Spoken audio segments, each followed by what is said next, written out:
So it looks like we got some big news coming out of Texas for Kamala Harris.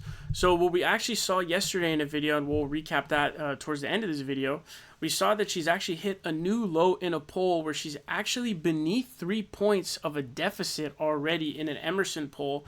Emerson is not biased in either direction. Like I would say PPP, for example, is biased in the Democrats, and then obviously the garbage polls like Trafalgar and those losers are obviously going to be biased there. Active vote, I think, is just garbage, which they have a lot of the Texas polls, and we can look at their crosstabs, actually, because I forgot to do that in the previous video. But we don't just want to look at polls. A big thing that's been happening is we want to look at voter activities. So voter registration, voter turnout, how are they responding in interviews? We saw the clip of, the woman crying in Kamala Harris's arms, like just in tears, really crying, and there's a lot of this stuff going on. We want to take these into account as well. So we have some modeled partisanship data. So Texas doesn't have this kind of data directly, but there's an ability to estimate this that this guy Tom Bonier is using. So this is the guy who reports on like voter registration data and this kinds of things. So what he does is he does this modeled partisanship data. And so what's really cool is we can actually compare the data from previous times of the modeled partisanship. So it says in 2020, during the 15th week out from election day, the modeled partisanship of new registrants was plus 16 GOP. During the same week this year, they were plus 10 Democrat. So according to the modeled partisanship estimates, it's a 26-point swing in favor of the Democrats. So we can see this data here. So this is the model partisanship data. So it says Democrat 41.25%, so there's 26,000 registered voters. Republican 31.28%, unaffiliated 27.47%. And then back in 2022, it was 28,111. You have Republican at 33.42%, the Democrat with a slight lead of 35.48%, and unaffiliated 31%. So what's really crazy here is not only is it actually larger than back in 2020, it's even larger than 2022 in like a post-Dobbs era, which is crazy. And then you have for back in 2020, we can compare it to our 2020 numbers. Here what it says is, it tells us that the Democrat was at 32.83%, Republicans were at 48.84%, out of 20,362 registered voters, unaffiliated 18.33%. So a large registration shift, and they make it pretty hard in Texas, I think, to be registered to vote. And then it looks like Abbott is like raiding like Latino vote group people. So I think they're kind of trying to suppress the vote to come out as well. We also have some age data as well. So the age data here says in 2024 we had 45.55% of the new voters registered at 45.55%, so getting close to half. And then in 2022 it was 47.06, so slightly higher in 2022. And then back in 2020 it was much lower at 38.94%, which is huge. This is a big shift of 6 points, which is very good. And then also we have a larger share of Hispanic votes as well. Hispanic voters, hopefully, the people who are registering are Hispanic voters who are more likely to vote Democrat, because I think the Hispanic voters in Texas typically go like 60-40, which isn't a very good split. Whereas, for example, like black voters, for example, will go like 92-8.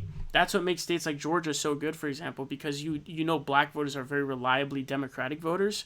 And so even if it's a smaller proportion or smaller amount, the proportion of those voters will vote for you is far, far higher. So that's why a state like Georgia is so likely to go blue with Kamala Harris at the top of the ticket. But pretty large surge. So it's saying 29.29% Hispanic in 2024.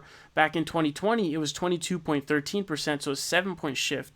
Another thing also is Biden, I think, was like especially weak with Hispanic voters. The interesting thing is he got 59% nationally, but he got the same amount as that in Texas, so there was no change. Hillary actually got 66 nationally with Hispanic voters, but it was -5 in the state of Texas. So hopefully there's no like sexist vote going on. That's definitely a hope. But I hope that doesn't end up happening because that could hurt Kamala Harris. But in 2022 is 27.58, so even eclipsing those 2022 numbers. So this is a huge, huge surge. Again, a lot of this stuff is going to be missed by, these are estimates of what's going on, not direct data, because we don't have that kind of data available to us, but it's a good estimate. And what's good is we're able to compare the estimates. It's not real numbers versus estimates. It's just modeled partisanship that's being modeled against each other. So what time you take your weight matters, only if you don't take it at the same time every day, right? If you take it at night or in the morning, it doesn't matter as long as you keep doing it at the same time every day. But if you take your weight in the morning and then the next day at night, it's obviously off, right? So if we're modeling, we're comparing the model partisanship numbers, that's really good. So these are the things that are going to be kind of missed by the polls. And then we see there's a lot of emotional responses coming from women voters, for example, in the video. If you haven't seen that, check out that video on my channel as well. So these are all really, really good signs for Kamala Harris that indicate she's probably going to overperform her numbers as opposed to underperforming. To be fair, there's not a lot of evidence of Democrats typically underperforming the numbers with Biden and Hillary. Typically, what ends up happening is that Trump just overperforms his numbers and is able to win based on that overperformance. Usually he would overperform by like 2 to 3 points typically. So this could kind of give you a bit more of like an Obama 08 effect as opposed to like a 2020 Biden or 2016 Hillary situation, because in those elections, people were just voting against Biden or voting against Trump. So this kind of gives you something to actually vote for, it looks like. Why that is, I'm not exactly sure. To this day, I'm not really sure. Like why people are so excited to vote for Kamala Harris. I don't think Kamala is like anything special or anything like that. But we also have another surge in her favor as well. So there's actually been a change made on the 270towin.com website. So I don't know if you guys know this website. They give the really cool political maps, the election maps, so you can look at for various elections, Senate elections, House elections, etc. The presidential elections, you can kind of model your projections on what's going to happen. What you can see is in the poll outcome, when you switch it to polling mode, what ends up happening is Texas and Florida have actually both been changed to toss-up now. So both Florida and Texas are now considered toss-ups in their model as opposed to being lean red. So that's also another big deal. So forecasts are also now changing. And then if we go ahead and take a look over at the aggregator for 538, we can also see that there has been a shift in the numbers. So we can see is on September 5th, it's 6 points, and prior to that it was actually 6.1 on September 4th, and now she had brought it down to 4.4 on the 6th. Now it's back up to 4.5, but that's a 1.5 shift in the aggregate, which is a big deal, especially because a lot of these are really trash can, like dookie, like crap polls, like garbage polls. So I can give you some examples of like how horrible these crosstabs are, and you can tell me what you think. So we take this active vote poll, we click on this poll to look at the crosstabs, and just check out what it says. So in this poll, Kamala Harris is losing urban voters 56 to 44, which is effing insane. And then she's winning suburban voters by 53-47. And then even 61-39 with rural voters. She's winning 18 to 29 by 2 points. She's winning female voters by 4 points. She's getting 67% of Democrats. Do you realize how insane this is? She's getting 67% of Democrats. And then you have 68% of black voters. Trump is getting 32% of them. And then it's a 57-43 split for Latino voters in favor of Trump. This is insanity. This poll is fucking dog shit. And look at how much influence this poll has. This poll has Trump up 9 in the state, and it's just destroying the aggregate poll average.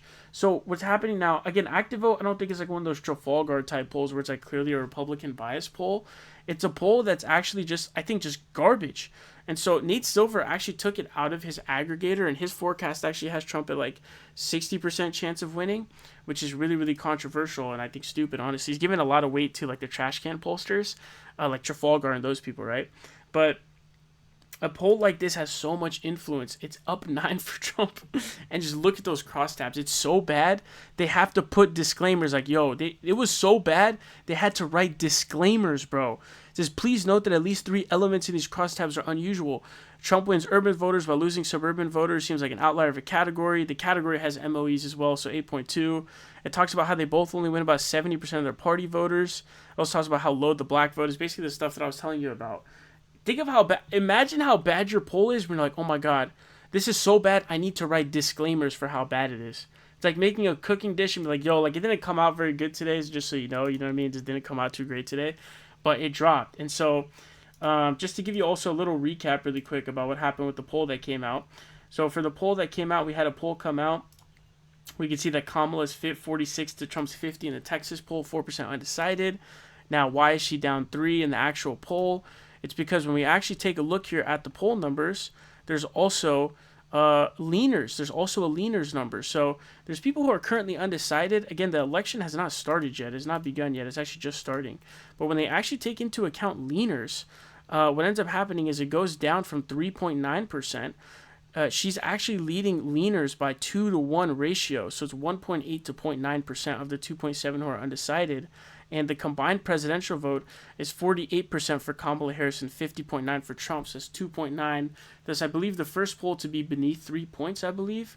So this is a really big deal for her in terms of how she's surging. And so she's not going to win the state of Texas. There's no possible way.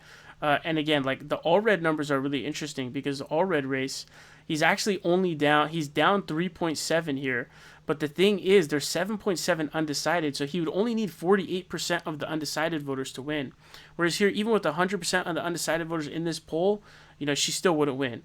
Now, again, there could still, this poll is obviously just one poll and everything, but she's not going to win Texas. However, if you can get the state within 2 or 3 points, you continue the monotonically decreasing sequence of leads for Trump. So here, Trump wins by 9. I would argue de facto 10 or 11 because of Gary Johnson's presence.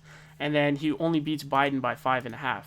So keep that streak going. And then by 2032, it can actually turn blue in the presidential election. And also, if you end up losing by 2 to 3 points instead of 5 or 6, all red might end up winning by 0.2 points or 0.5 points against Ted Cruz, and you hold the Senate. And they have more money than they would know what to do with, so they should definitely be dumping money. But I think they should drop in, too. Drop in there, drop in Florida. I'm less excited about Florida, though. They suck. Texas, I think, is better because, it's moving in the right direction. So they definitely should show up, and the surge is definitely very real. And so we'll see where the polls end up coming out. Also, the polls were really wrong for Texas in 2020. There was a random Hispanic surge of 6 points, which I think probably helped Trump overperform. But also, the sampling that they're doing right now for the Texas poll and this one, they have it as an R+8 sample. So what hopefully will happen is hopefully they actually end, because that's higher than what they did before. I think the last one was like +5 or something in 2020. But hopefully what ends up happening is actually overestimate Republicans and it gets within like 2.5. I mean, a world in which Texas is within 2.5 is a really beautiful scenario. So that's the point that we want to get to, and that appears to be the point where it's kind of inching towards. So Kamala's surging with voter registration data according to modeled partisanship.